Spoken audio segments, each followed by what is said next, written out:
প্রকৃতপক্ষে ব্রহ্ম মুহূর্ত কি? এই দেহ আর মনের সন্তুলন অবস্থা সন্ধিক্ষণ অর্থাৎ সন্ধ্যের পরে। নমস্কার। আমরা এই দিন পর্যন্ত অর্থাৎ আজকের দিন পর্যন্ত জেনে আসছি আর দেখে আসছি প্রত্যেকটা চ্যানেলে ব্রহ্ম মুহূর্ত ব্রহ্ম মুহূর্ত ব্রহ্ম মুহূর্ত।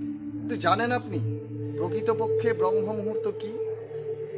সেই ব্রহ্ম মুহূর্তকে সহজ সরল ভাষাতে ব্যাখ্যা করা যায় কিভাবে? ব্রহ্ম মুহূর্তকে প্র্যাকটিক্যালি আপনাকে বুঝতে গেলে প্রথমে জেনে নিন আপনার দেহ আর মন দুটি আলাদা আলাদা বস্তু।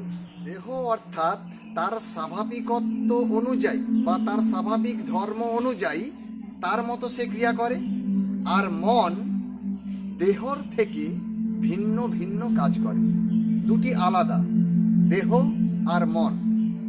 কিন্তু যখন এই দেহ আর মনের সন্তুলন অবস্থাতে অর্থাৎ সম পরিমাণে কাজ করে, 50-50, 100-100, দুটি সম পরিমাণে কাজ করে, তখন তাকে বলে দেহ মনের সন্তুলিত অবস্থায়।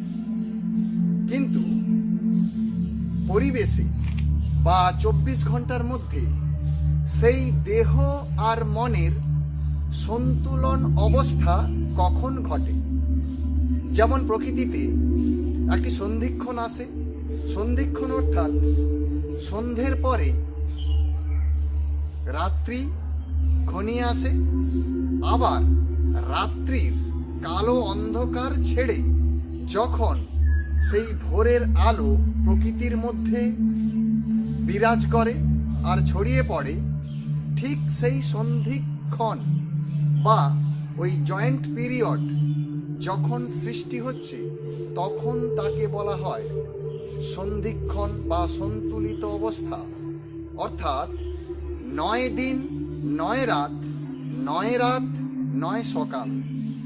তদ্রূপ আমাদের দেহ আর মনেরও যখন সেই সন্তুলিত অবস্থায় থাকে বা ওই পর্যায়ে উপনীত হয়, সেই মুহূর্তই প্রকৃতপক্ষে ব্রহ্ম মুহূর্ত কাল হিসেবেই বিবেচিত হয়। এই সময় একজন ব্যক্তি যদি ওই মুহূর্তটিকে তার জীবনের টোটাল এনার্জি বা সম্পূর্ণ শক্তি হিসেবে কাজে লাগাতে পারেন বা ওই মুহূর্তটাকে নিয়ে বিশেষ কোনো কাজে ব্যবহার করতে পারেন, তখন সেই কাজ তার অবশ্যই সফলতা তিনি প্রাপ্তি করবেন।